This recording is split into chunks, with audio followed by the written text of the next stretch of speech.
নমস্কাৰ বন্ধু বান্ধৱীসকল, মই মোৰ চেনেল জোনালী ব্লগলৈ আপোনালোক সকলোকে নতুন এটা ভিডিঅ'লৈ স্বাগতম জনাইছোঁ। এইটো কি দেখিছেনে? এইটো মোৰ ফাৰ্মৰ লোকেল মুৰ্গী হয় আৰু এয়া তিল। মই আজি লোকেল মুৰ্গী আৰু তিলৰ ধুনীয়া টেষ্টি এটা ৰেচিপি বনাম। এই ৰেচিপিটো কেনেকৈ বনাওঁ চাওঁ আহকচোন। এয়া মই মুৰ্গীটো কাটি ল'লোঁ ধুনীয়াকৈ।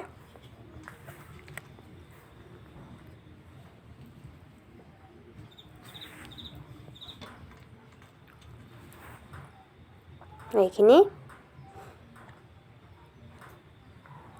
ইয়াত মই লৈ লৈছোঁ আদা নহৰু, আলু, পিঁয়াজ দুটা ডাঙৰ ডাঙৰ, বিলাহী এটা আৰু জলকীয়া যোনে যেনেকৈ খায় তেনেকৈ ব্যৱহাৰ কৰিব।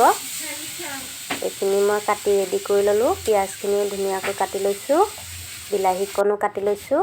এইখিনি মই অলপ পিচি ল'ম আৰু ইয়াত অলপ দি দিছোঁ পিঁয়াজ। ইয়াত হালধি নিমখ দি সানি ল'ম। এয়া মই সানি লৈছোঁ। এইখিনি মোৰ পিচি লোৱা মছলাখিনি।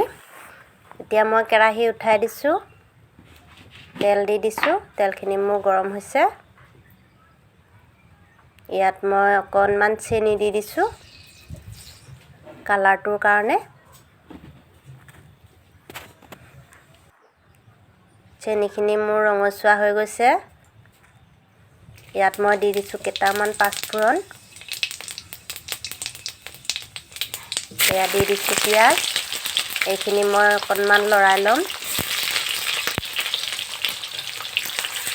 এয়া পিঁয়াজখিনি অকণমান ৰঙচুৱা হোৱালৈকে মই লৰাই ল'ম।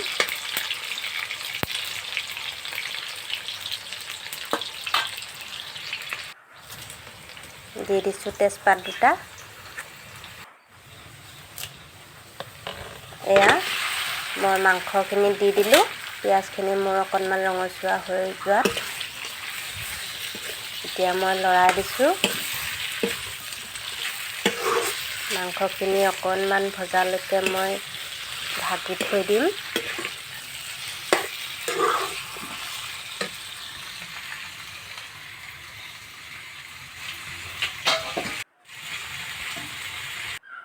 এইখিনি মোৰ মাংসখিনি অকণমান ভাজি হৈ গৈছে।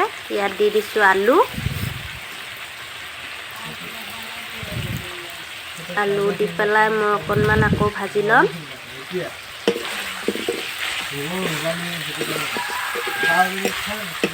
মুৰ্গীটো ডাঙৰ তো অকণমান বেছি টাইম ভাজিব লাগিব।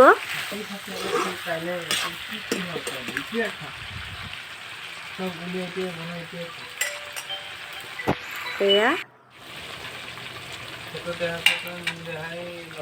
এতিয়া মই ইয়াত পিচি থোৱা বিলাহী, পিঁয়াজ আৰু আদা নহৰুখিনি দি দিছোঁ। আকৌ মই অকণমান এইখিনি ভাজি ল'ম।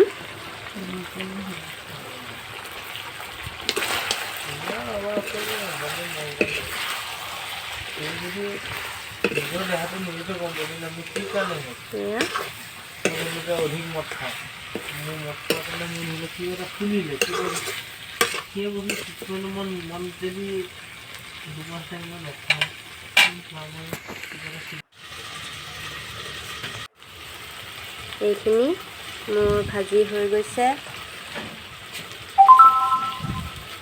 এতিয়া মই দি দিছোঁ তিল। মই দেখুওৱা তিলখিনি ধুনীয়াকৈ পিচি পেলাই ইয়াত দি দিছোঁ। এয়া মোৰ মুৰ্গী মাংস আৰু তিলৰ এই ধুনীয়া ৰেচিপিটো মোৰ ৰেডি হৈ গ'ল। বহুত পানী দিয়া নাই, মই অকণমান ড্ৰাই কৰি বনাইছোঁ। এয়া চাওকচোন কিমান ধুনীয়া হৈছে। খাবলৈ বহুত টেষ্টি হয়। এনেকৈ বনাই খাবচোন মই বনোৱাৰ নিচিনাকৈ। আৰু ভিডিঅ'টো সকলোৱে চাব। চাই ভাল পালে লাইক, কমেণ্ট, ছাবস্ক্ৰাইব আৰু শ্বেয়াৰ কৰিবলৈ নাপাহৰিব। সকলোৱে চাব। এইখিনি ইয়াত মই দি দিলোঁ ধনিয়া পাত।